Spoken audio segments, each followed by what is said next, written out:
Posso? Boa tarde. Em nome da UNACAM e enquanto conselheiro consultivo, é uma honra estar aqui com vocês nesta tarde.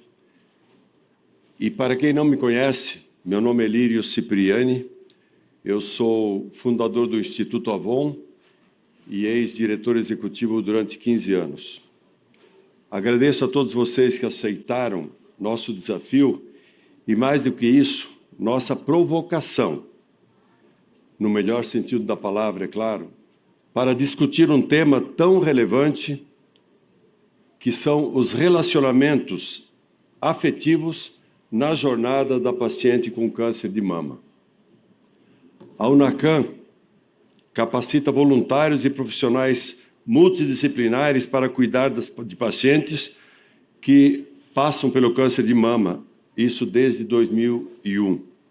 Ao longo desses anos, muitas das nossas voluntárias foram pacientes que, após a capacitação, se sentiram empoderadas para ajudar outras mulheres para enfrentar também essa jornada. E foi ouvindo essas histórias que percebemos o quanto os relacionamentos afetivos, especialmente com os parceiros, têm um impacto profundo nesse processo. O painel que hoje acontece, eles no relacionamento com elas no tratamento, tem como objetivo abordar uma questão muitas vezes deixada de lado, quando falamos sobre câncer. Vamos abordar o impacto nos relacionamentos afetivos e a forma como os homens vivenciam essa jornada ao lado de suas parceiras durante o tratamento. Esse painel busca trazer à tona essas experiências, promovendo uma discussão aberta sobre o papel do homem no apoio emocional, na manutenção de intimidades e na adaptação das dinâmicas de relacionamento durante o tratamento do câncer. Agradecemos a presença de todos vocês que estão aqui, nesta sala, pois todos sabemos da importância de discutir a sexualidade e as relações no contexto do câncer, pois o câncer impacta sobremaneira a sexualidade e as relações pessoais. Vamos ouvir também como os homens vivenciam o relacionamento com suas parceiras durante o tratamento do câncer de mama. Serão abordados os desafios emocionais, as expectativas e a maneira como eles podem apoiar suas parceiras. E assim, mantendo a intimidade e a conexão emocional entre ambos. Infelizmente, nos últimos anos, vimos muitas dessas histórias destacarem um problema alarmante: o abandono por parte dos parceiros. Essa é uma questão que não pode ser ignorada, pois revela uma realidade cruel no Brasil e em outros países também. Os números são alarmantes das mulheres diagnosticadas com câncer de mama que são abandonadas por seus maridos ou companheiros. Teremos 2 blocos nesse painel. O primeiro com 2 profissionais com vivências no assunto. O segundo com 4 homens que vão discutir a importância da comunicação aberta e honesta entre os pacientes durante o tratamento do câncer. Vão também explorar como os homens podem ser aliados neste processo, entendendo e respeitando as necessidades emocionais e sexuais de suas parceiras.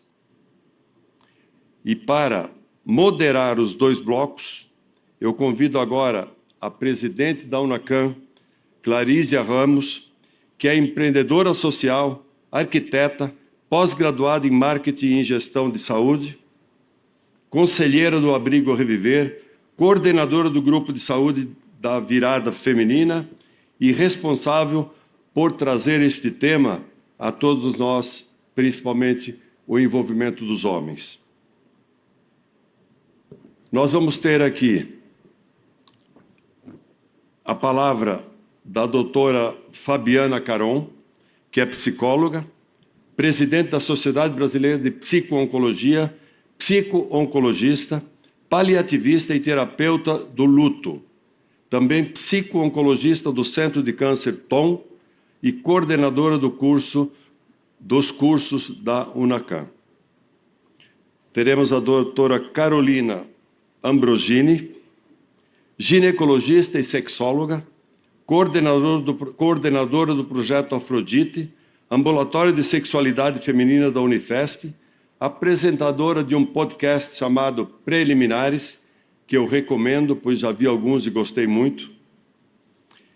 E tivemos também a ausência do Dr.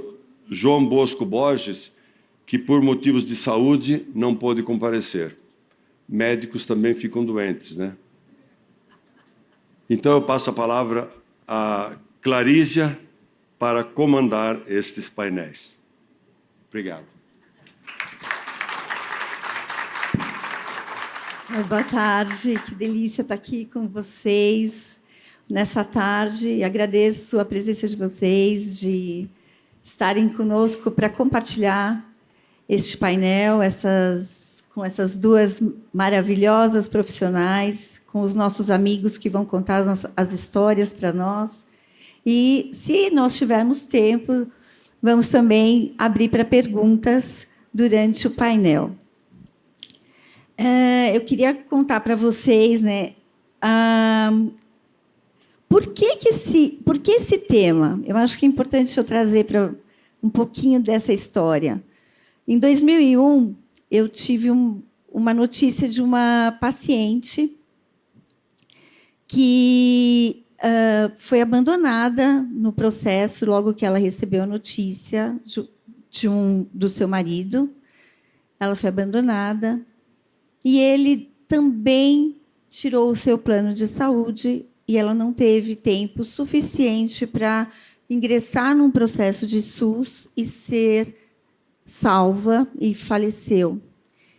E isso a gente sabe, né, doutora Nise, que está aqui, também a nossa conselheira, preside também, coordena o nosso curso de saúde integrativa, e o quanto é importante o acesso, o quanto é importante o medicamento dentro do SUS. Então, a gente sabe quanto demora para fazer uma mamografia, e a UNACAM tem o projeto de mamografia, que ela doa mamografia para acelerar, mas a gente não conseguiu ajudar nesse sentido. Isso me impactou e fez com que a gente começasse a refletir o que está acontecendo, por que a gente não tem como ajudar esses relacionamentos. E nós conversamos muito, eu e a Fabi, como a gente pode fazer isso com as boas práticas. E, assim, eu pensei, vamos trazer as boas práticas. Lá em 2021, com isso, eu comecei um projeto de Outubro Rosa com elas e por elas. Era uma corrida onde as pacientes fazem parte da equipe e a gente corre por elas e com elas. E era para trazer os maridos, trazer os filhos, trazer os irmãos, para alertar a mulher e para cuidar da mulher na hora que ela estivesse passando pelo processo. Então, sempre me preocupei com esse tema. O ano passado, a gente discutindo sobre isso numa mesa também, de quanto impacta não só uma violência doméstica, mas a violência psicológica no tratamento. E, com tudo isso que a gente vê, como a gente pode fazer para melhorar? Então, o painel ele traz... hoje, nesse momento, a gente vai falar com uma psicóloga, com uma ginecologista, que vai trazer para nós como é o processo, e depois a gente fala com os rapazes. E eu queria agradecer a disponibilidade de vocês de estar aqui com a gente, de compartilhar conhecimento da SBPO, da Sociedade Brasileira de Psico-Oncologia, que é a nossa parceira, e que a gente aqui já está pensando em lançar um desafio para o ano que vem, né, Fabi? E eu passo a palavra para vocês, para a gente trazer um pouquinho desse conhecimento e compartilhar com vocês todo o que a gente pode fazer de melhor né, para esses casais que passam por esse processo. Vamos lá, Fabiana, por favor.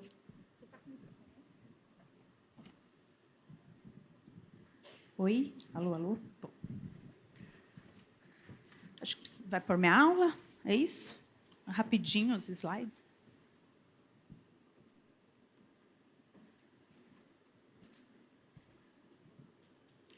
Eu acho que eu prefiro falar aqui, né? Fica melhor sem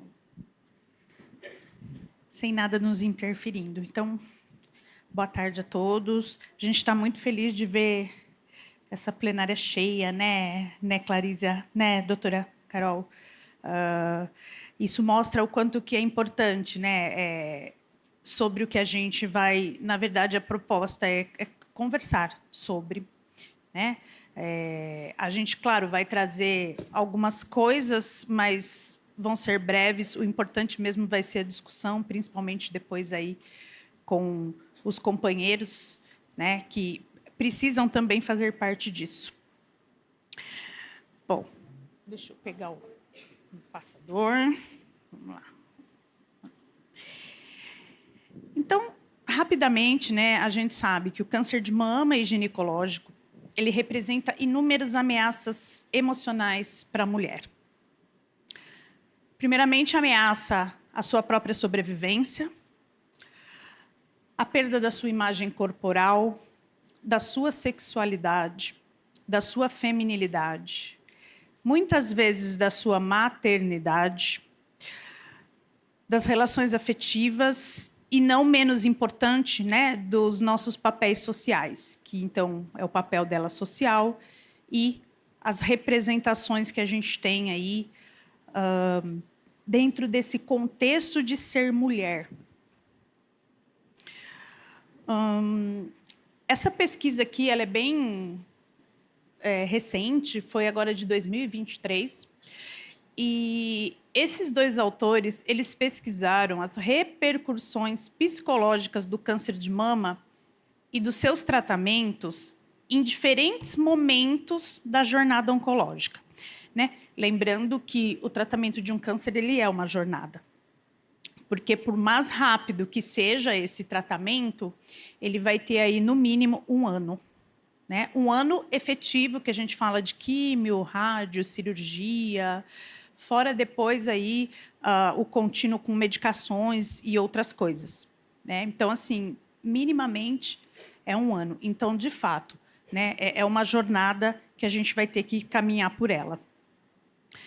E o que eles mostram? Né? Que as principais repercussões, tanto do tratamento quanto no pós-tratamento, se dá no plano afetivo sexual. E é importante a gente lembrar que uma coisa está muito ligada à outra. Né? A afetividade, ela vai, né? Ela se emaranha com a parte da sexualidade, do sexo, de como a gente se vê e se sente desejada. Então, esse estudo ele foi muito importante porque, de fato, ele apontou isso.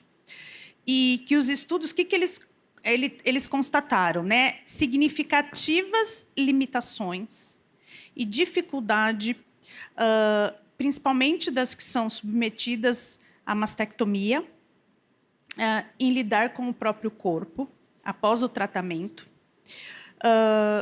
principalmente também em situações que envolviam a exposição do mesmo. Então, eu estava aqui terminando até de assistir uma plenária passada e eu ouvi a fala de uma paciente, se eu não me engano, acho que ela era enfermeira, também área da saúde, e ela trouxe essa questão, né, do quanto ela não se reconhecia mais.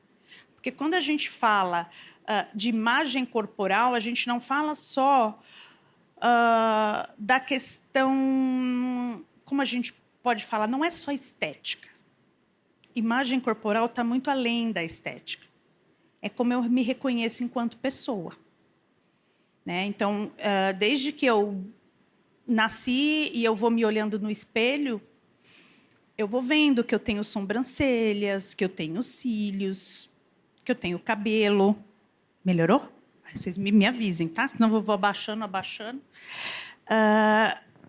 E, conforme eu vou me vendo nesse processo de crescimento enquanto pessoa, construindo o meu ser, isso também vai fazendo parte da minha construção interna, subjetiva de quem sou eu. E quando eu me deparo de forma brusca sim, porque é rápida, né? Dependendo aí do tipo de protocolo de tratamento, é muito rápido a queda de cabelo, de sobrancelha, de cílios. E, a partir desse momento, eu começo a me olhar e, de fato, não reconhecer quem eu sou. Até porque aquela imagem que eu sempre tive, desde que eu me entendo por gente, era daquela pessoa de cílios, de sobrancelha, de cabelo. Né? E, quando isso é imposto, isso é muito mais sofrido, porque uma coisa é quando a gente escolhe, não, vou raspar a cabeça. Outra coisa é quando a gente não tem escolha. Né? Então, isso vai além da vaidade, além da autoestima. Isso tem a ver com quem eu sou. E, agora, quem é essa pessoa que se apresenta. Tá? E aí, enquanto as pacientes, né, elas vão se adaptando a essas transformações físicas, sim, essa é uma capacidade linda do ser humano de se adaptar, né, mesmo diante as dificuldades. Então, a gente vai se adaptando àquilo. A gente vai elaborando os lutos que a gente começa a fazer desde o momento do diagnóstico. Porque luto não é só de quem morre.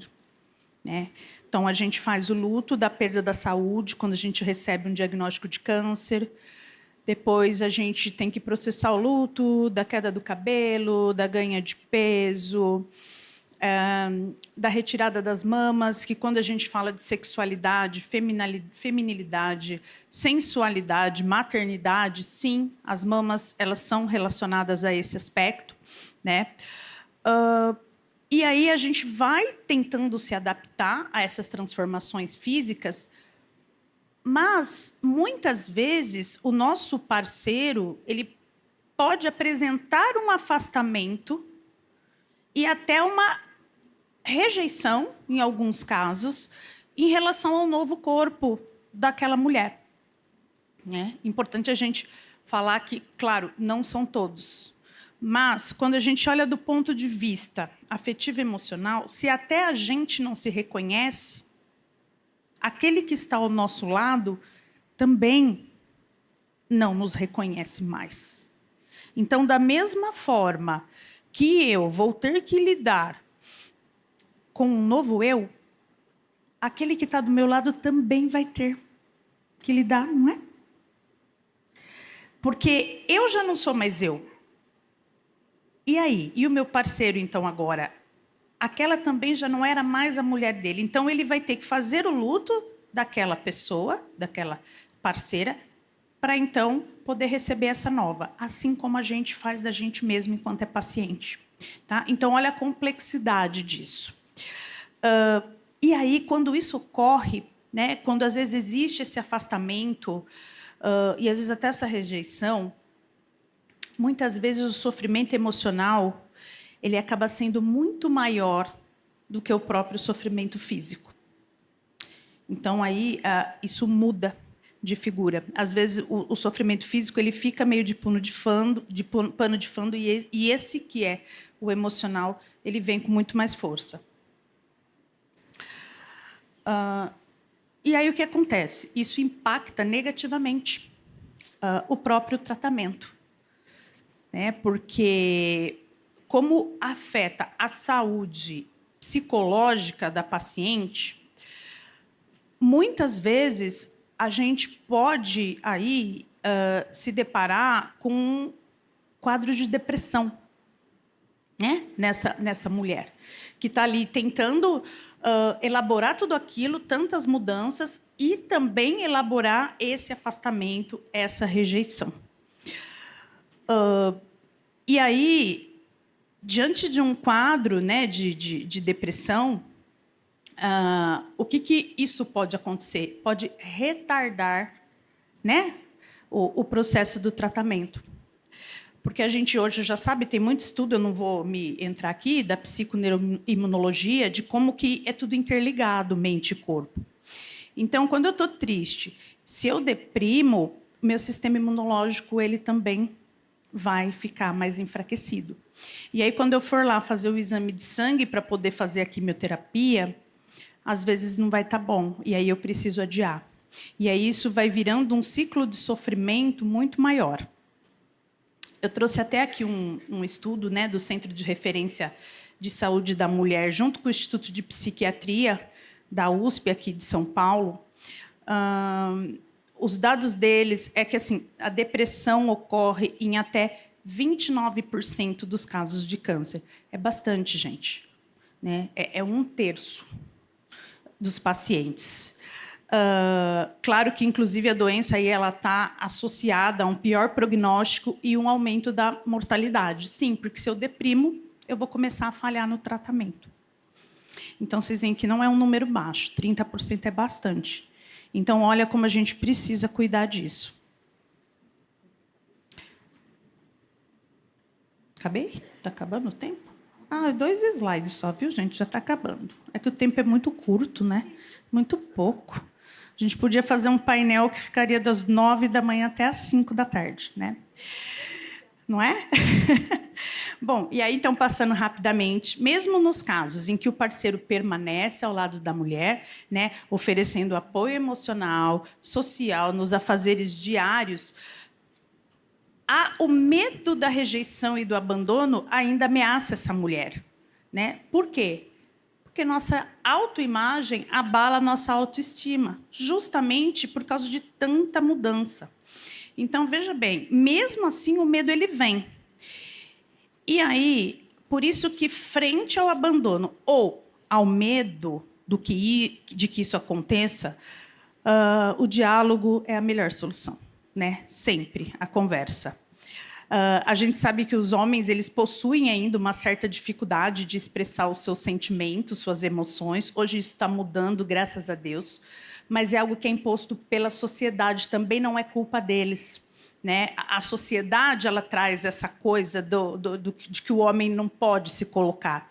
E aí, muitas vezes, o parceiro ele não sabe como tocar no assunto. Né? A impotência é tão grande que, tipo, será que ela vai ficar chateada? Como que vai ser? E aí, simplesmente, ninguém conversa. E aí, sim, isso acaba afastando mais o casal. Então, claro que um diálogo franco é a melhor forma de expor os medos, os pensamentos. Compartilhar as angústias também é importante, as experiências, tanto com psicólogo, especialista, frisem bem aqui o que eu vou falar, agora eu vou puxar a sardinha para o meu lado. Né? Se alguém for diagnosticado com câncer, ou quem já foi procurar um oncologista, não foi? Ninguém foi no dermatologista, nem no ortopedista, ninguém, né? Mas não é todo mundo médico?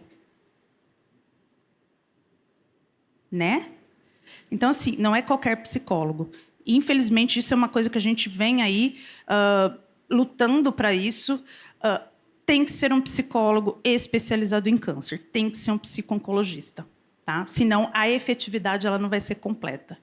Mas, se eu não consigo um psicólogo, eu tenho o quê? Eu tenho as ONGs, né? Como o NACAM e muitas outras, os grupos de apoio, que também podem ajudar. É isso. Obrigada, gente.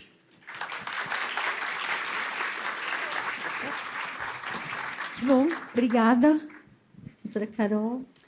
Olá, obrigada pelo convite aqui da UNACAM. Estou muito feliz de estar aqui. Eu gosto muito de abordar esse tema, porque minha apresentação. Eu trabalho com sexualidade há 23 anos. Né? Eu sou coordenadora de um projeto do Ambulatório de Sexualidade da Unifesp. E quando a gente fala de sexualidade, a gente fala muito de energia de vida. Né?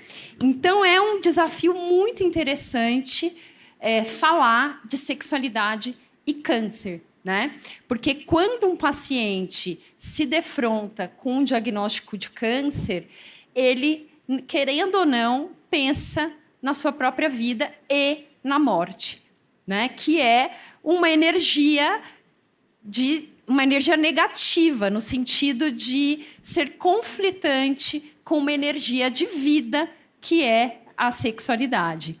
Então, eu acho muito interessante esse conflito que se instala, e eu falo bastante de sexualidade há 23 anos.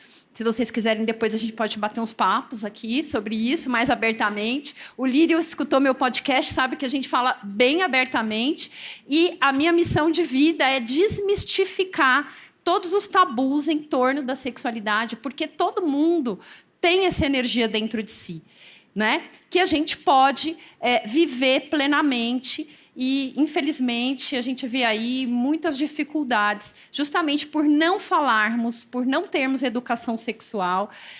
Enfim, então, a sexualidade é uma coisa muito complexa, que envolve não só o biológico, né? Mas envolve autoestima, como a gente vivencia o prazer, a autoimagem, a relação afetiva com a minha parceria, a entrega, a intimidade. Então, ela é muito complexa, tá?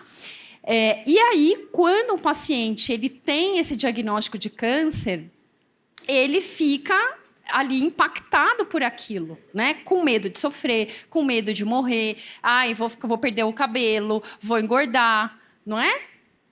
Tudo isso vai passando pela cabeça. Será que eu não vou ser mais atraente para o meu parceiro? Será que ele vai me largar? Será que vai procurar outra? Né? É todo esse medo que passa, que paira na cabeça das mulheres. E também um momento de aceitação do diagnóstico, do tratamento, das sequelas, que é difícil, né? É difícil. Então, como a própria Fabiana falou, muitos pacientes deprimem. Por quê? Pensam na própria vida, pensam no sofrimento. Será que eu fiz tudo que eu queria ter feito? Será que eu estou num relacionamento legal? Tudo isso faz a gente pensar, né? E isso impacta na sexualidade. E o câncer de mama em específico, como a própria Fabiana já falou, tem a questão da autoimagem, da mama ser um símbolo de sensualidade, um símbolo do feminino, do ser mulher, né? Quando a gente quer assim sensualizar, a gente coloca um decote, a gente põe um sutiã bonito, né? Então está muito vinculada à imagem da mulher. E, de repente, ter uma cicatriz ou ter uma mama que foi preservada, mas que não é igual à outra, tudo isso causa impacto na sexualidade, na autoimagem, na autoestima. Será que eu vou ser sensual do mesmo jeito? E aí, eu queria falar um pouco para vocês sobre como funciona o ciclo de resposta sexual da mulher. Porque eu acho que isso vai ajudar muitos, não só quem tem câncer ou, enfim, está vivendo essa situação, ou tem um parceiro, uma parceira que está com câncer, mas também para todas nós mulheres, né? Então, o ciclo de resposta... Espera aí, acho que está...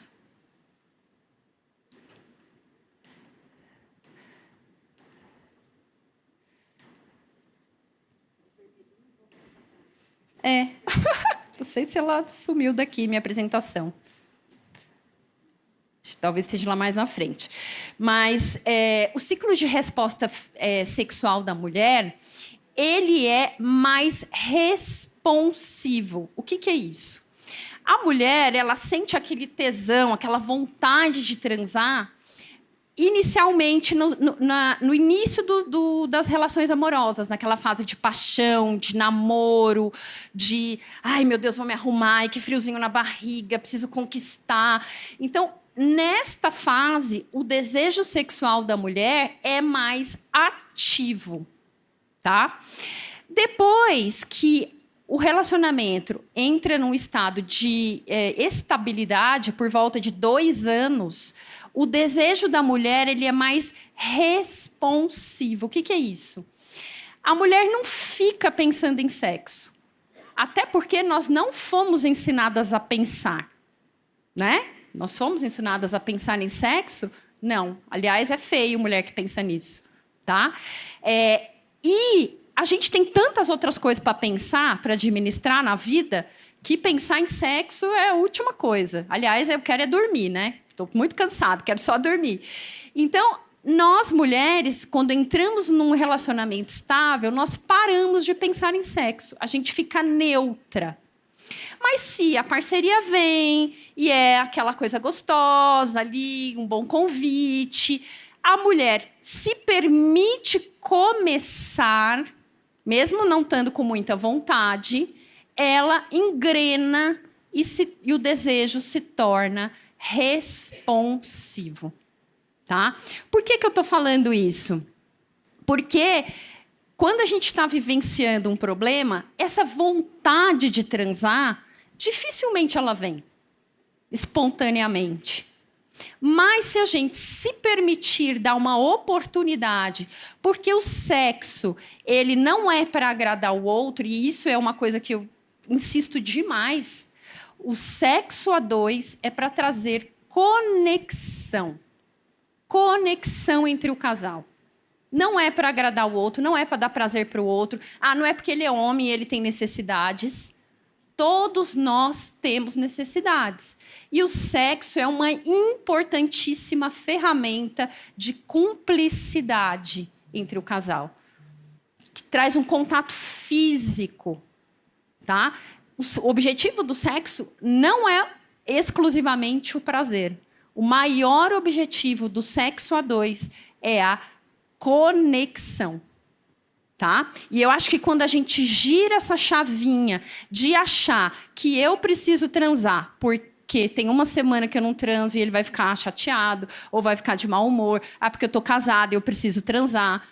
Quando a gente gira essa chave e entende que o sexo é para os dois, para estabelecer uma conexão, a gente fica muito mais aberto a esta experiência, mesmo se a gente não está morrendo de vontade, tá?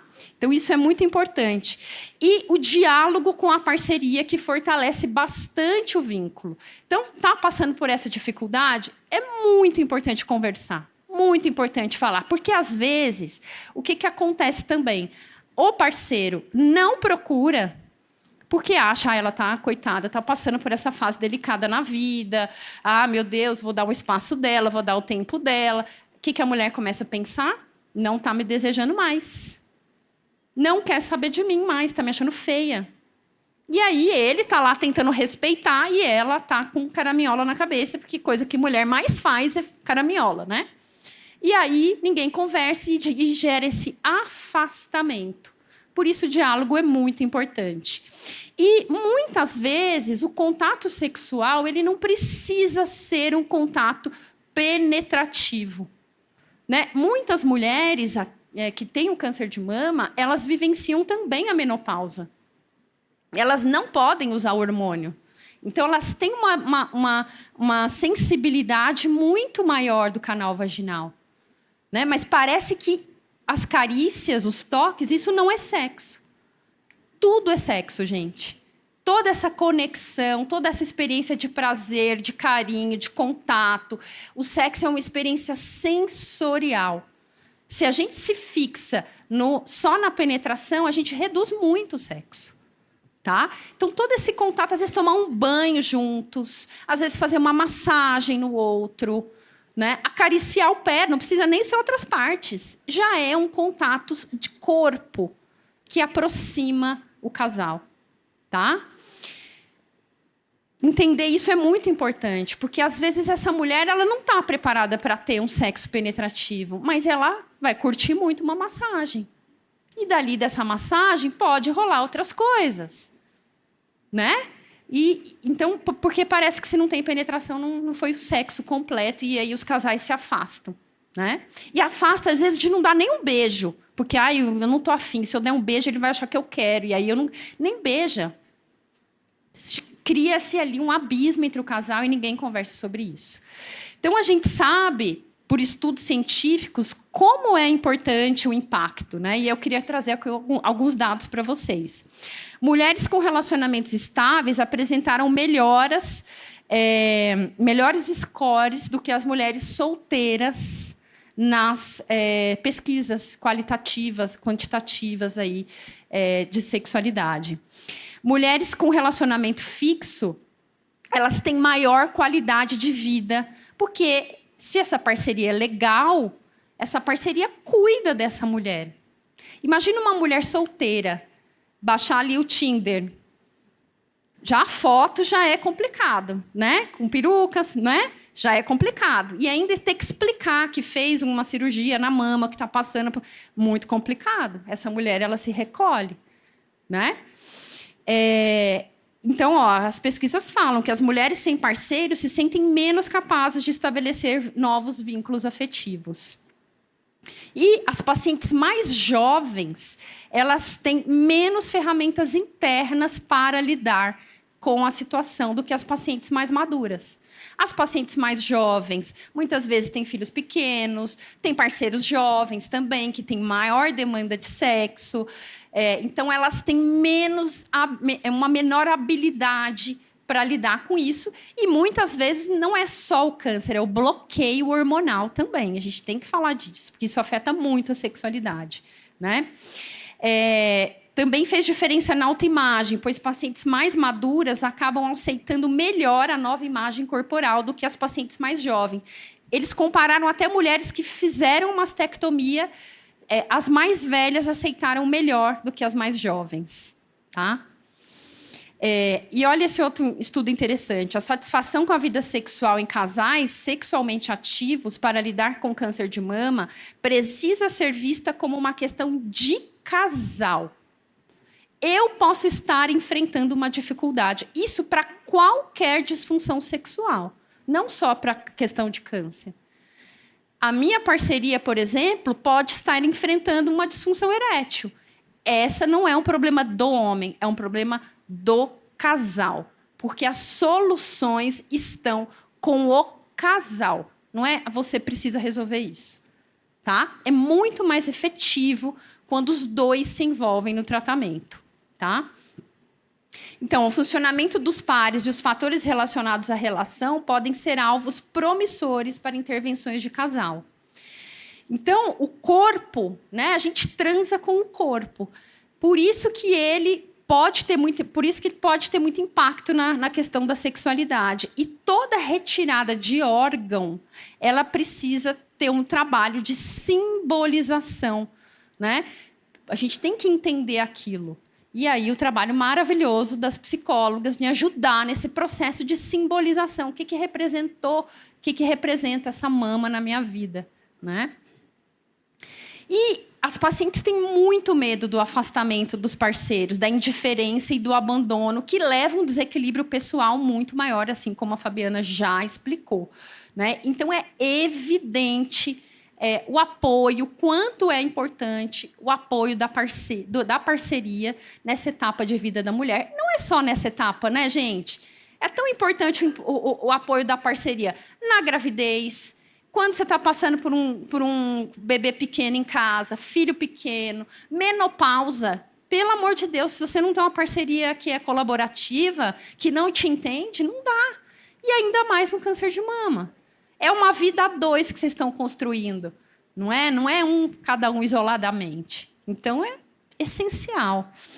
Aqui um trabalho de revisão que fala muito da abordagem multidisciplinar. Então, a paciente que está vivendo isso, ela precisa não só do oncologista, mas da psicóloga, da fisioterapeuta, às vezes da sexóloga, para conseguir lidar melhor com a situação. E a gente precisa manter essa saúde vaginal, né? É um desafio no câncer de mama, mas a gente tem hidratantes, a gente tem as energias de calor hoje, os lasers de radiofrequência, que ajudam a manter essa saúde da vagina preservada. Porque se a mulher vai ter relação e tem dor, ela passa a ter um ciclo de evitação, porque sentir dor é muito ruim. Tá? Tem evidências da terapia cognitivo-comportamental e, muito importante, os grupos de apoio nesse processo. É importante entender também que, muitas vezes, leva um tempo de processamento de estudo, né? de entender um corpo novo, essa nova situação de vida, uma nova rotina que se esvai. E que depois existe ali um resgate desse feminino e também do masculino. O que restou de nós aqui? Quem nós somos a partir disso, né? E também a sexualidade ela vai aparecendo mais quando essa mulher ela começa a voltar para a sua vida mesmo, para as suas atividades profissionais, para as suas atividades sociais, né? Então, ela vai se injetando de novo de energia de vida, que é a energia sexual. Então, e eu acho que depois que ela passa por todo esse processo, ela entende como ser sobrevivente de um câncer é uma nova chance para a vida, né? O quanto a vida é preciosa. E o quanto a sexualidade... e o quanto é importante viver plenamente essa vida, inclusive com a sexualidade, tá? Sinta o seu corpo novamente, se ame novamente. Esse corpo passou por poucas e boas, mas ele está ali junto com você e ele é bonito. Né? A gente se olhar e sentir, poxa vida, né? Esse corpo é bonito, esse corpo viveu muita coisa, superou muita coisa, é um corpo bonito, sim. Tá? Não deve ser nunca motivo de vergonha. Nunca. Né? A gente tem essa vergonha. Eu percebo muitas mulheres que transam de sutiã, que têm vergonha. Não, esse corpo ele é bonito, ele superou muita coisa. Tá? É isso. Pouco tempo para falar de um assunto tão complexo, né? Eu queria agradecer esse meu site, minhas redes sociais, e tem o podcast que a gente fala de todos os assuntos, não tem tabu aqui. Ótimo, maravilhoso. Acho que a gente trouxe aqui, elas conseguiram... Como é que vocês se sentem acolhidas, né, com tanta informação? Alguém se enxergou dentro de todo esse processo durante essa... Olha lá, não é verdade? Como é bom. Nós estamos com... Realmente, o tempo é bem curto e eu acabei... Até vocês aproveitaram o tempo do Dr. João Bosco, mas vou deixar para as perguntas, se vocês quiserem mandar por um QR Code que eles vão disponibilizar. Mas eu vou, enquanto isso, pedir, então, para vocês darem as suas dicas finais para a gente poder trocar desse painel e trazer os meninos para bater um papo conosco. E qual seria essa dica, né, Fabi? O que você traz aí para a gente finalizar essa questão das emoções e até, se você quiser trazer para elas o que a gente conversou sobre nossas pesquisas aí que a gente vai fazer? Vamos contar um pouquinho? Conta. Começa contando e eu termino com a dica. Conta da pesquisa.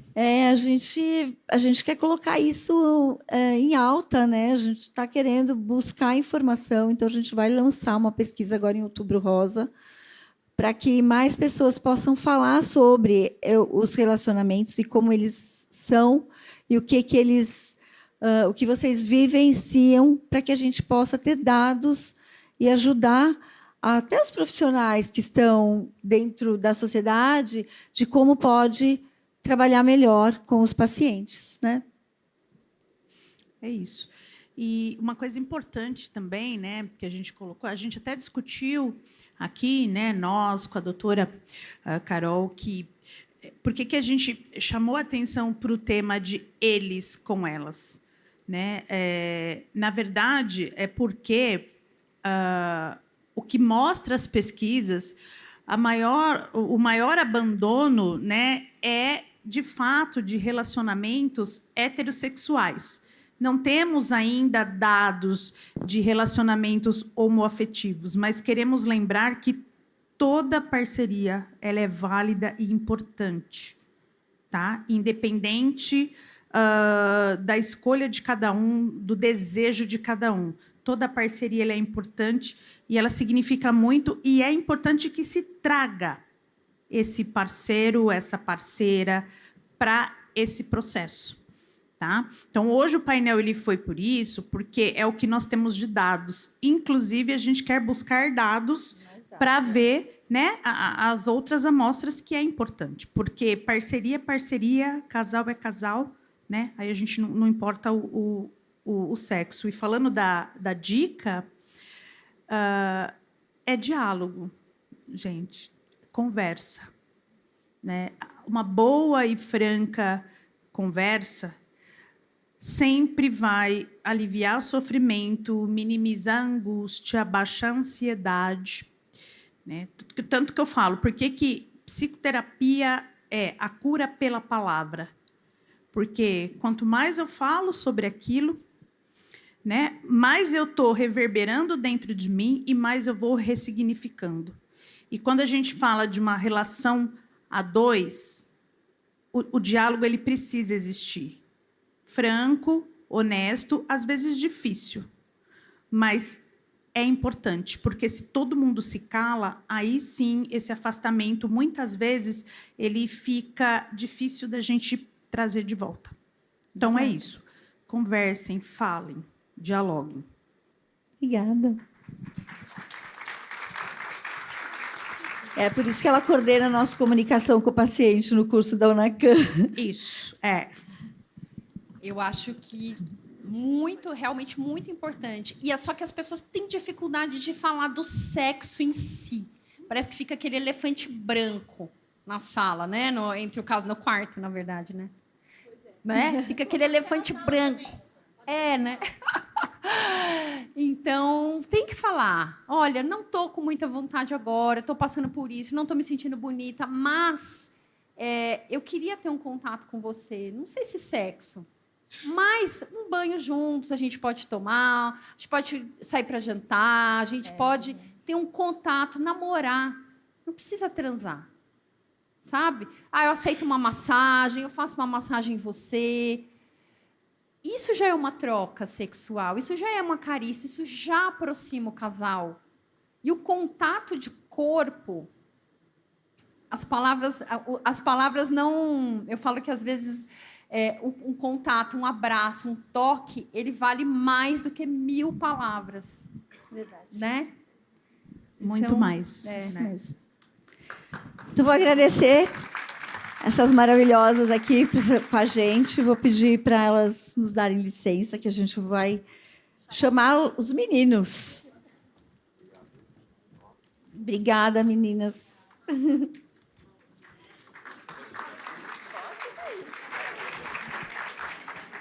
Eu vou começar.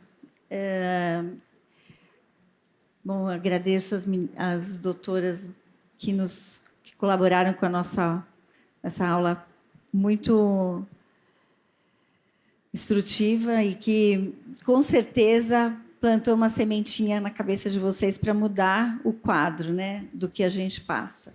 Mas eu vou trazer, então, algumas histórias que eu acho que a gente agora vamos entrar num painel inédito no TJCC de colocar os maridos para falar sobre os seus sentimentos, suas emoções, sobre a parte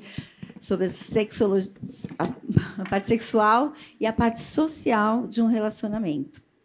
Então, eu trago aqui o Caio Ramos, tem 33 anos, especialista em tecnologia, católico, palestrante com foco no autoconhecimento e motivação, e ele é casado com a Gabriela, que teve câncer com 24 anos. Também convido o Roberto Cunha Fiamengue, 42 anos, baiano, natural de Salvador, mas morando em São Paulo há 20 anos, é gerente de produto, formado no comércio exterior pelo Mackenzie, apaixonado por esporte, mas principalmente pela sua família. Casado com a Pamela, de 41 anos, que foi diagnosticada aos 40 anos, e é pai da pequena Meli, que está ali, sentada com a Pam, com 3 anos de idade.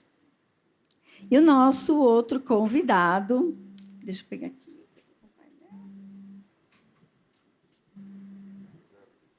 É o José Luiz, né? Você quer pegar a historinha aqui?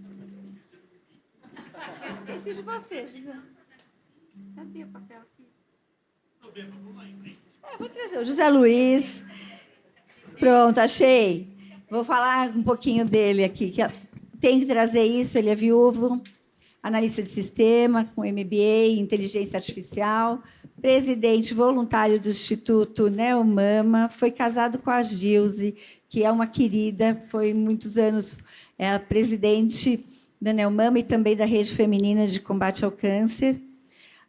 Ela teve câncer aos 33 anos e faleceu, infelizmente, de Covid em maio de 21. Ele tem um propósito de vida, que é continuar o trabalho da instituição que eles fundaram juntos. E agora eu apresento o querido Lírio de uma outra forma, com 80 anos, fundador do Instituto Avon e diretor executivo por 15 anos, como ele mesmo se apresentou. Ele é viúva há 11 anos da Helena, que foi sua esposa, foi diagnosticada com câncer de mama aos 55 anos e depois da jornada de tratamento, faleceu aos 65. Ele vai nos contar alguns detalhes dessa caminhada com ela nos últimos anos. Então, obrigada, rapazes, por estarem aqui.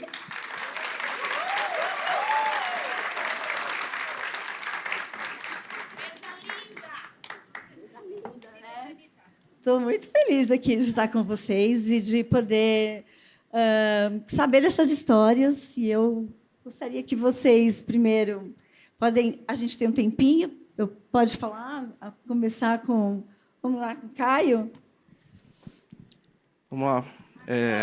Boa tarde a todos. Te amo também. Boa tarde a todos. Primeiramente, estou muito feliz de estar aqui. Obrigado, Clarisa, pelo convite, o NACAM, o evento todo, TJCC, para falar de um painel inédito, né? Trazer um tema que afeta tanto as mulheres e que nós, homens, às vezes não falamos por medo da sociedade, como as duas especialistas falaram no tema, que nós somos taxados de machão, que a gente precisa ser duro, que a gente não pode falar de sentimentos, do que a gente sente. Mas estamos aqui, 4 homens, cada um com a sua história, cada um na sua geração, para desmistificar isso, para falar que não é verdade, a gente tem sentimentos, a gente chora, somos rede de apoio, sim, temos que ser rede de apoio, sim, mas nós temos as nossas dores também. Isso. Obrigada. Uma apresentaçãozinha rápida. Pode ser você mesmo, Betinho. Boa tarde a todo mundo. Mais uma vez é um prazer estar aqui, Clá, falando sobre esse tema. O que me chama a atenção aqui já imediatamente uma coisa que a gente conversou lá fora, Clá, a gente olhar uma plateia quase que única, exclusivamente formada por mulheres, né? E eu acho que é nosso papel aqui, está sendo o nosso papel aqui hoje, trazer essa realidade. É o que o Caio falou, homem tem sentimento, homem chora sim, ao contrário da música que fala que homens não choram, homens choram sim, e vivem um relacionamento junto com a sua parceira que vive a situação que nem sempre é a melhor ou a esperada, né? Então, eu falo que o diagnóstico da Pamela, na verdade, foi o diagnóstico do Roberto também, né? Passamos todos juntos pelos mesmos dilemas, lógico, com sentimentos diferentes, mas vivenciamos experiências e momentos similares entre nós, né? Então, é um grande prazer estar aqui, Clá, e muito legal estar dando voz a esse tema tão importante.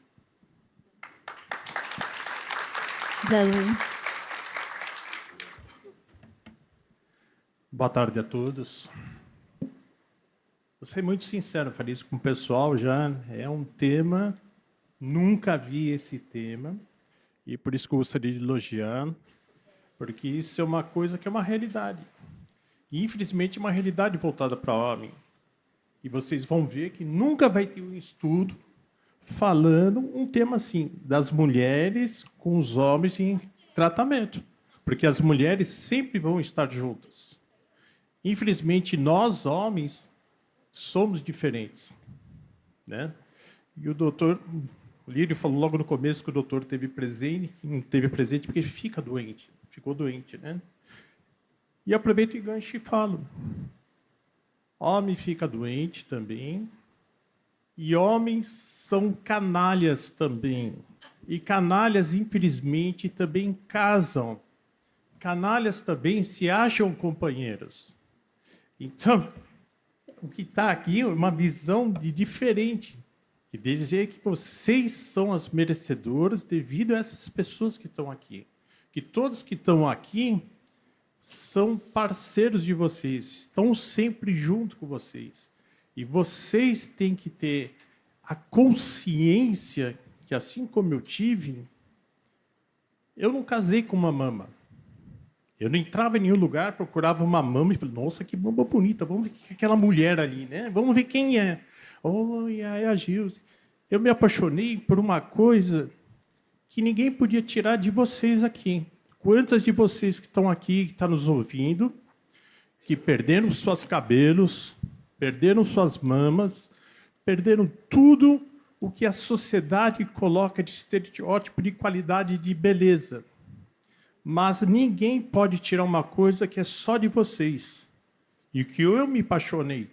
E acredito que a maioria dos homens aqui se apaixonou pelas mulheres, que é a beleza interior. E isso ninguém pode tirar de vocês. E é isso que nos motiva de estar aqui. Colocando isso para vocês. Hoje está sendo um dia muito difícil para mim.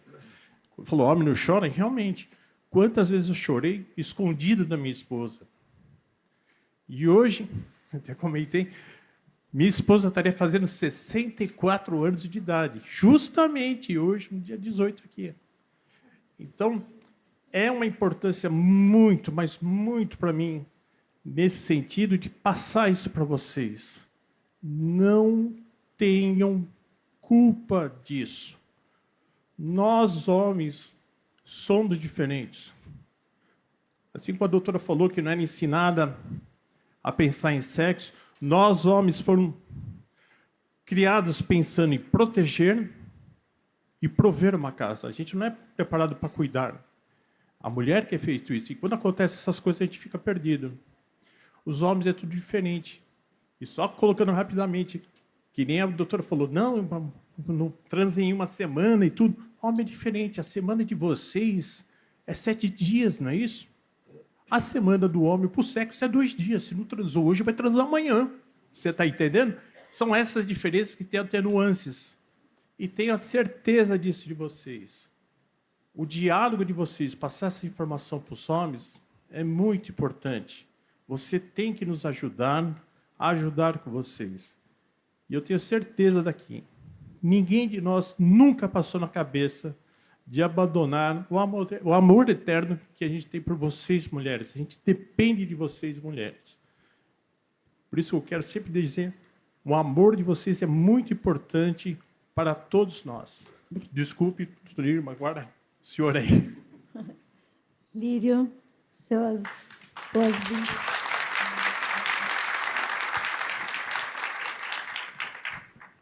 Eu não queria que vocês falassem chorar, porque eu choro, sou chorão, chorei muito, choro até hoje. Só para iniciar, eu quero citar um fato. Falou-se aqui em conexão. Eu acho que essa é a palavra-chave. E estar presente. E o fato é o seguinte, numa das internações da Helena, nas várias, naqueles anos todos, eu sempre levava e estava com ela no hospital quando podia, viajava, tinha um motorista que a levava porque eu não estava sempre presente. Mas no dia que esse fato aconteceu, eu passei a estar presente. Nós estávamos no hospital e eu estava no computador. Como sempre, levava meu computador porque tinha que trabalhar, tinha que responder, tinha que atender. E ela me chamou e me disse, ela me chamava de Benê, larga esse computador e fica comigo. Eu achei que eu sempre estava com ela, só que eu não estava. Então, o estar presente é estar do lado, é olhar. Eu estava lá no apartamento com ela, mas eu estava de costas, trabalhando. Dá para você desligar esse computador e ficar comigo? Então, esse ficar, esse estar, é que foi, digamos, o parâmetro que eu usei nos últimos... Infelizmente, já foi um pouco tarde, mas no último ano e meio, da vida dela. Porque isso representava para ela o alívio do sofrimento dela. Isso representava para ela, não era talvez sexo, não era abraço, mas era a presença. É isso.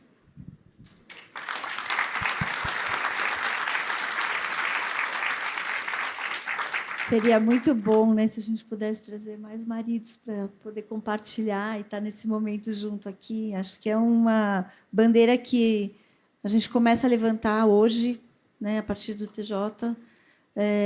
A gente está aqui com a nossa terapeuta familiar, que passa a ser também de casal a partir de hoje, dentro da UNACAM. Todos podem ser acolhidos e é um projeto que a gente quer abraçar, e entendendo as diferenças que às vezes não chega a informação.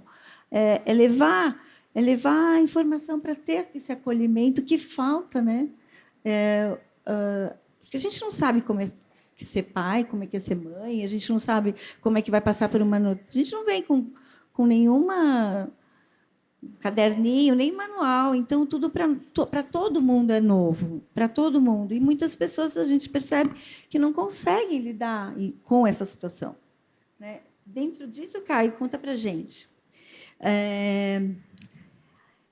A Gabi foi diagnosticada super nova, né? Você também é novo. A gente está falando das gerações aqui, a gente tem algumas gerações diferentes. E como foi passar por essa fase, receber a notícia tão cedo, né, num começo de relacionamento de casal, que vocês praticamente estão casados 3 anos. 3 anos, junto com o diagnóstico. Como foi para vocês o começo de tudo isso, né? E o seu sentimento, já que a gente está falando de emoção aqui no painel, o que você traz para a gente para contar para as meninas aqui? No começo, ela era muito nova, ela tinha seus 24, 25, eu com 30. Nós tínhamos 6 meses de casados, e aí é o susto, né? De aonde era pra gente estar vivendo uma lua de mel, a gente estava vivendo trevas ali. De mel não tinha nada, não era nada feliz. E como pessoas que nunca tinham convivido com câncer, escutar a palavra câncer da forma que foi posta também nos assustou, e a própria palavra nos assusta. E éramos só eu e ela, ali em um primeiro momento. O sentimento particular foi o medo da perda. Eu acabei de casar, nós vivemos um noivado de 3 anos, casamos da forma que nós quisermos, que nós planejamos e sonhamos. Nós casamos 3 vezes, para ter certeza que era para casar mesmo, foi 3 vezes. E aí, com 6 meses, vem a notícia de um câncer na mama. É o medo da perda, de o que você sonhou 30 anos, em 6 meses acabar.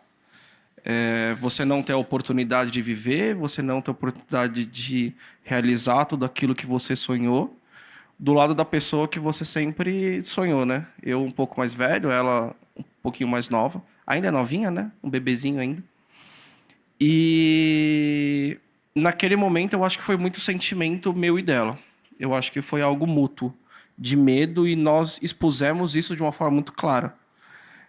Lembro muito bem da primeira consulta, onde a mastologista dela virou e falou: a gente vai ter que tirar seu peito. Não é uma escolha. Isso vai acontecer e ponto final. Ela olhou para minha cara e falou: e aí? Eu falei: vamos. Que escolha a gente tem? Vamos. E o que o Zé Luiz falou é um fato. A gente não casou com o peito, a gente não casou com o útero. 2 anos passado, 2 anos passado do primeiro evento, a gente bate de novo no medo. O câncer dela teve uma mutação, ela é uma paciente metastática agora, E a gente escuta da médica, assim, você entrou em uma classificação técnica que você é incurável. Então, a cura nunca vai vir para a Gabriela. Mas a gente segue firme e forte, não tem. O sentimento de medo teve muito. Medo da perda, medo de não ter o sonho. Eu acho que o que resume aquele primeiro momento foi o medo. Medo de não conseguir fazer uma família. E o que veio com... Tá ligado. Tá? Ah, que bom. E o que veio com alegria, assim, os momentos que vocês conseguem compartilhar, supera tudo isso, né? Supera e supera de longe. O medo é a menor parcela de tudo que nós sentimos ali, porque nós temos um corpo médico que, graças a Deus, ele colocou assim de uma forma magistral.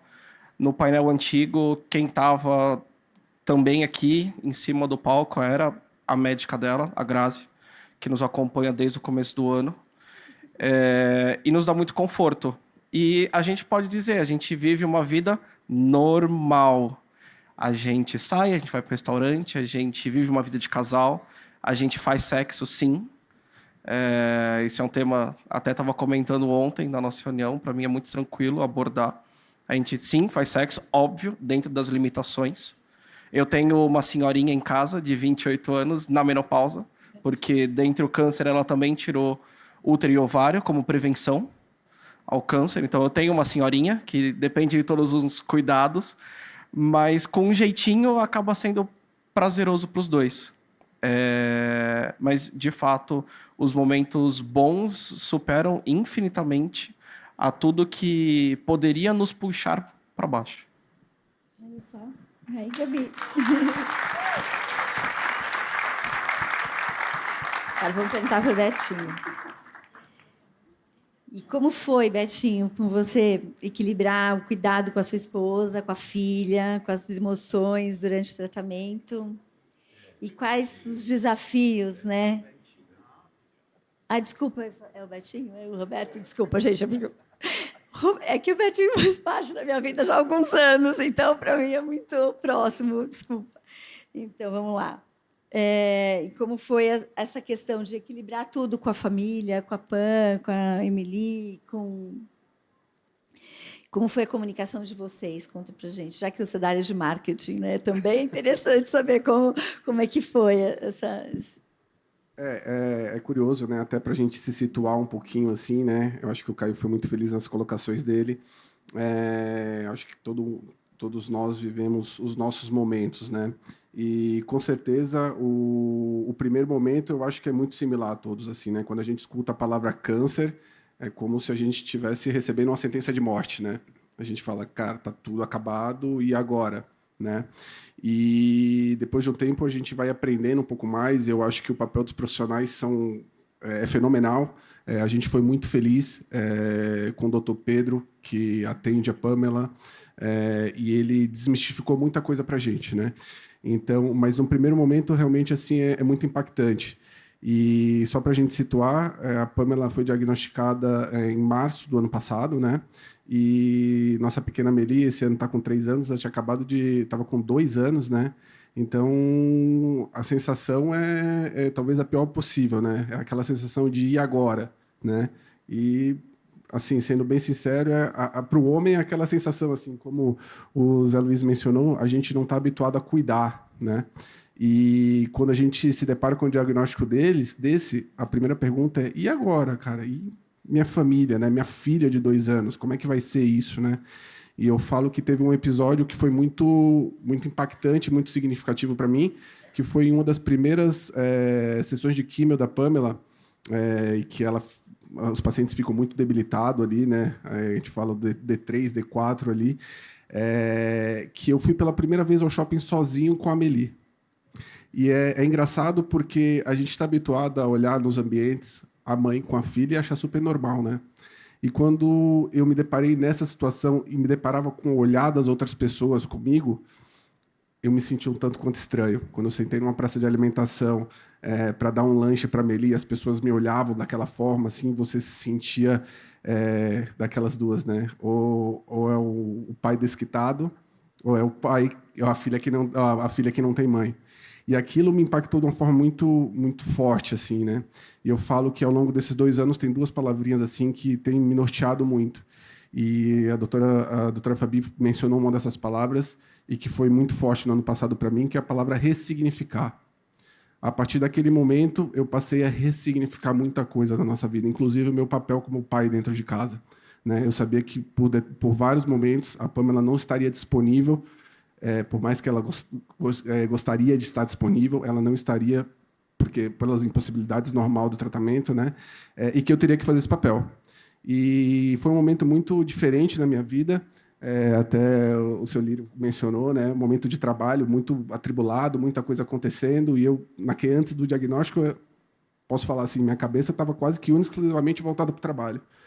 E nesse momento de ressignificação, foi esse momento de falar assim, não, espera aí, o que é mais importante na minha vida, né? Definitivamente, assim, ficou muito forte que seria a minha família. E a partir daquele momento eu comecei a não abrir mão de determinados momentos, de me policiar ao máximo para sair do meu trabalho às 5, 6 horas no máximo para chegar em casa e dar um banho na minha filha, de dar a janta para minha filha, de dormir junto com a minha filha e deixar a minha esposa dormindo no quarto, na cama mais confortável para ela, né? Então, eu acho que isso foi muito uma mudança de chave, realmente, assim, né? Eu acho que, nesse momento, foi a melhor forma de encarar. E eu falo que a Pamela também, da forma como ela encarou o tratamento, e a doutora Fabi falou muito isso, né? A forma como a paciente encara o tratamento foi muito louvável, né? As pessoas, por muitas vezes, e por motivos óbvios, acabam se entregando diante do diagnóstico, só que a Pamela e a Gabi tá aqui também é um exemplo, cara, fenomenal em relação a isso. Elas não se fecharam, pelo contrário, né? Elas se abriram. E isso foi muito importante porque, não só para elas, mas para pessoas que estavam vivendo situações parecidas. E eu falo muito isso. E a segunda palavra que eu falo, assim, que é muito importante, tem sido muito importante, e que está no nosso papel aqui hoje, né? Que é inspirar.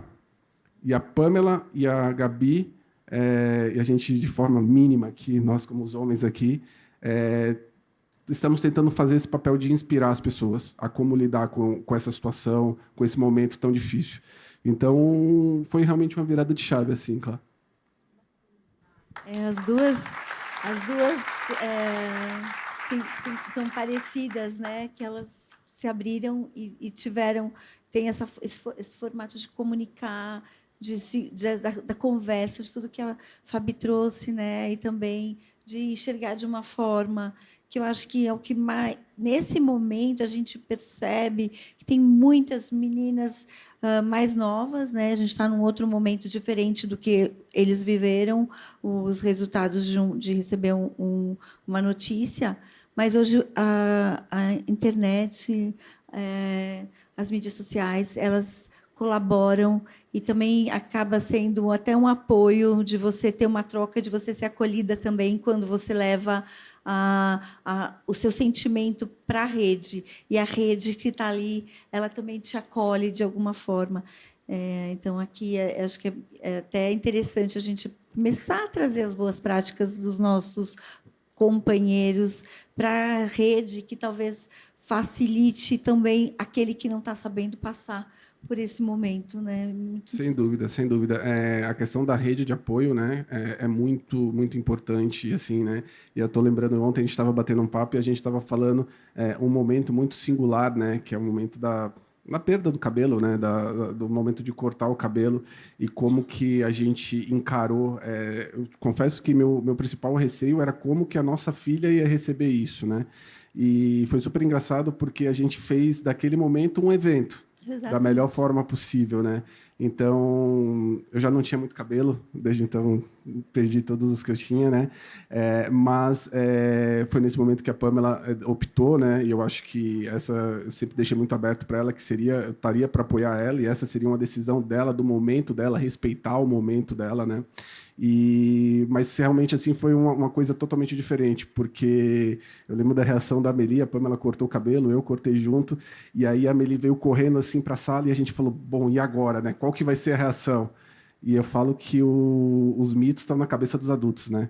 As crianças não têm isso na cabeça. A Meli parou, olhou para a mãe. Aí, quando a mãe colocou a cabeça, ela passou a mão e ela falou... Ela abriu uma gargalhada porque ela achou engraçado passar a mão e sentir o cabelo espetado. Aí, cara, eu acho que quebrou a gente no meio, assim, né? Eu acho que...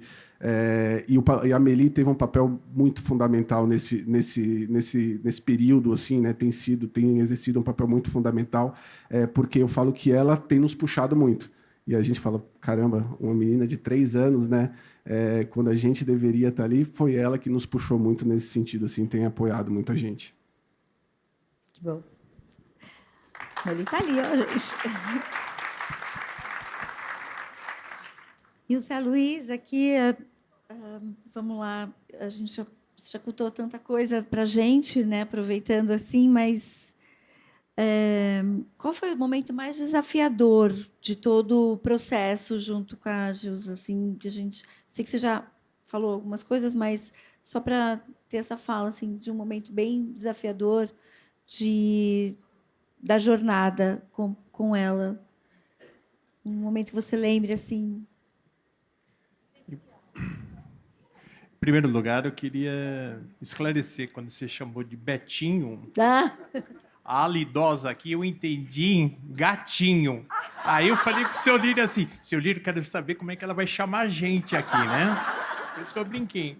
Porque aqui é a ala idosa. E é a ala que teve um tratamento que nem se compara ao tratamento que se tem hoje. Mas é a mesma ala do pavor. É um pavor de 50 anos atrás, nem sei se é isso, é um pavor de 25 anos atrás, quando minha esposa teve, é o mesmo pavor. E eu, quando tinha 10 anos de idade, faz tempo isso, minha mãe teve câncer de mama. Eu fui muito poupada, mas os 3 médicos falaram que minha mãe não tinha 6 meses. E, graças a Deus, minha mãe foi no enterro dos 3 médicos. E ela veio falecer depois de idade velhinha. Então, são coisas que você não pode se comparar. Cada caso é um caso. E o que eu quero compartilhar assim é o medo da gente. A gente quer ser protetor, a gente quer proteger, a gente quer prover. Então, a gente se culpa muito, fala assim, puxa, eu presenciei o trabalho, mas era o nosso, eu tenho que cuidar do trabalho, eu tenho que pagar o pagamento da medicação, tudo isso a gente se preocupa. E nós ficamos perdidos. Eu moro num apartamento que tem uma varanda muito boa. Pô, Zé Luiz, por que você está falando de moro num apartamento com varanda? Porque se na época, na hora que a minha esposa ficou doente, e falasse assim, porque eu não sabia de nada, não entendia, falasse assim, olha, bosta de vaca cura o câncer. Você pode ter certeza que na minha varanda, que era grande, ia ter uma vaca lá. E se falasse assim, e se tomar bosta de vaca com xixi de cavalo, nossa, aí vai ser... Ia ter a vaca e o cavalo. Nós ficamos perdidos.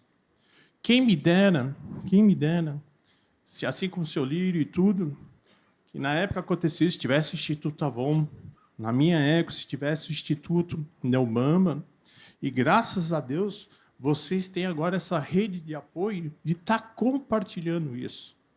Então, isso que está acontecendo aqui é muito, muito importante. Vocês não sabem como essa peça aqui é fundamental, mas fundamental principalmente para você, mulher paciente que está aqui presente, você que está nos escutando pela internet. Tenha ciência disso, você faz parte da sua cura. Você não é uma mulher cabeluda, você não é uma mulher... Nós se apaixonamos pelo que você é, não pelo que você tinha. E nós continuamos assim, apaixonados pelo que você é. E acredito que compartilhamos a mesma coisa. Então, parabéns a esse tema e principalmente a vocês. Parabéns vocês, pacientes, para vocês, rede de apoio, e sejam sempre essa mulher maravilhosa que vocês têm dentro do coração. O coração que fez todos esses homens aqui se apaixonar. Ai, que lindo! Que lindo! Ilírio, conta pra gente. tantos anos passando, foram 10 anos com a Helena de tratamento, né? E como foi a inserção social? Que eu acho que isso é um tema que a gente, né? Como foi a mudança de vida de vocês, de casal, porque depois de 55 anos de vida, né, plena, com filhos, com netos, enfim, a mudança, né, de receber a notícia, de conviver durante os outros 10 anos de uma forma diferente, né? E qual foi o desafio disso? Como foi passar por... Qual foi o desafio para a gente? Nós fomos casados 14.485 dias. Faltavam exatamente 3 meses para completarmos os 40 anos. E eu não me arrependo de um dos dias.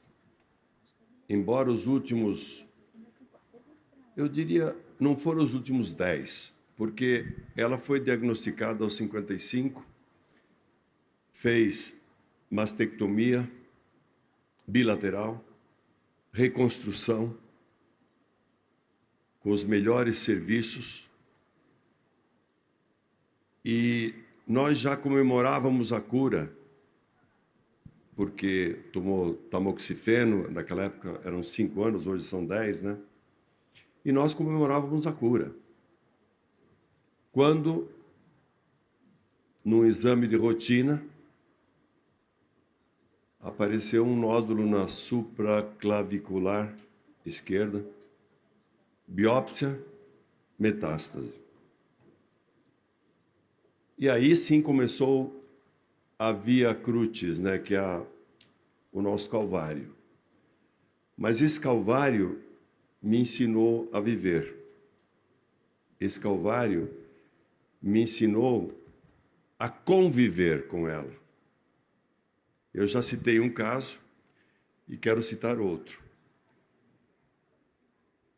2 anos antes dela partir, eu tomei depois daquele evento lá do hospital que eu citei, que ela pediu, fica comigo, eu tomei uma decisão.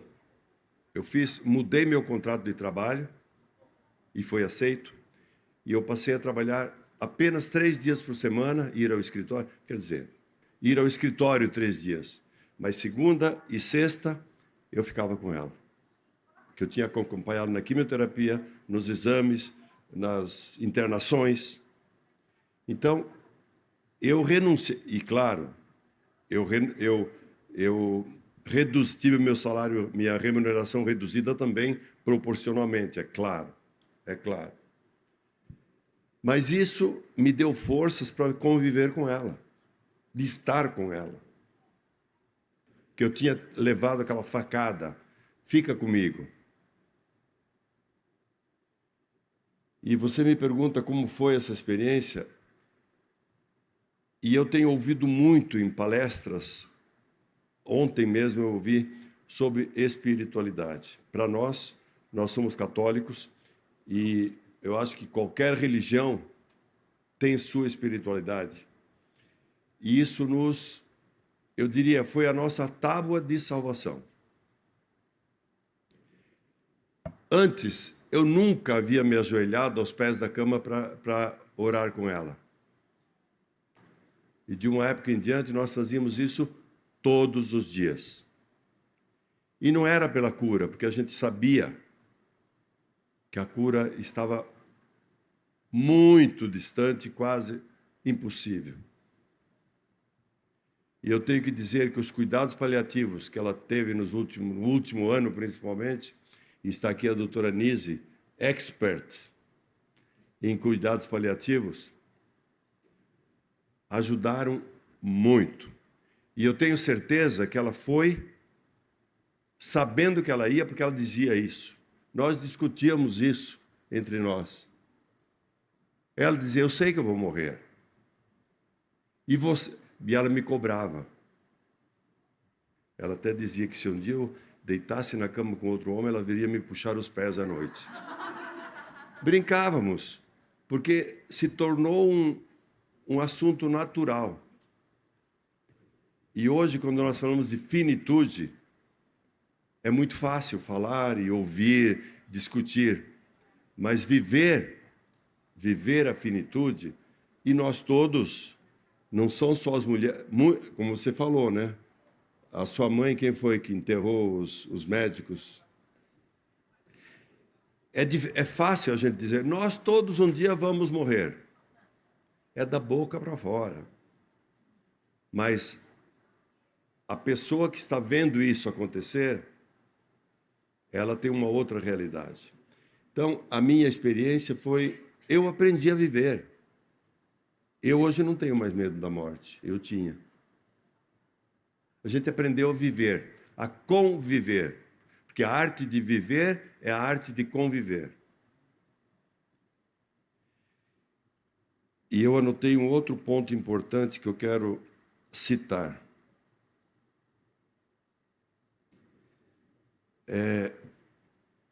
E já foi dito aqui, a conexão. Nós passamos a nos relacionar de uma forma maravilhosa nos últimos 2 anos.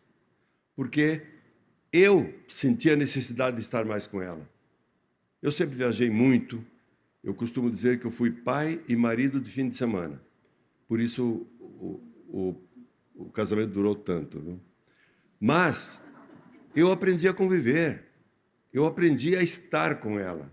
E essa conexão, ela era necessária na oração, na convivência social. Minha mulher, a Helena, também se retraiu muito. No começo, ela não queria mais sair. Ela não queria mais visitas. Porque é um processo normal. É um processo de se esconder. Naquela época em que, eu lembro quando o médico deu a notícia para nós, no ano, já foi dezembro de 1999. Ele nos deu a notícia e disse, nós vamos ter que tirar sua mama. Foi essa a notícia que nós entramos em pânico. É claro que entramos em pânico. Mas quando veio a recidiva metastática, aí nós encaramos a doença. Então, eu diria hoje, desculpem a expressão, foi uma experiência maravilhosa para a minha vida. E eu tenho certeza que a Helena foi sabendo para onde ia, porque nós acreditamos numa continuidade como católicos, e ela estava preparada para isso. Eu acho que esse é o papel dos homens, porque a doença é doença. Nós sabemos a gravidade dela. Hoje, nós conhecemos mulheres metastáticas, 20, 30... Eu tenho uma colega minha que foi operada pelo mesmo médico que operou a Helena, uns 5 anos antes. Está aí, bela e formosa. O marido dela trabalhava comigo, morreu aos 45, 47 anos. E ela continua bela e formosa. Então, essa é a esperança de vida que nós temos que transmitir. Vocês têm que transmitir. Nós fizemos a nossa parte, mas nós temos uma missão aqui. Ô, seu Lira, a gente vai voltar para a pista. Fica calma aí. Nós vamos voltar para a pista um dia. Tem o nosso tempo aí. Eu sei.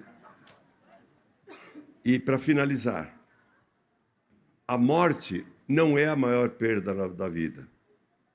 A maior perda na vida é aquilo que morre dentro de nós enquanto estamos vivos.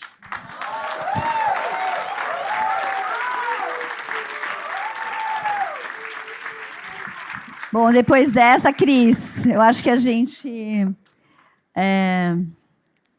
eu tenho aqui queria agradecer vocês, porque a gente está com o nosso tempo encerrando.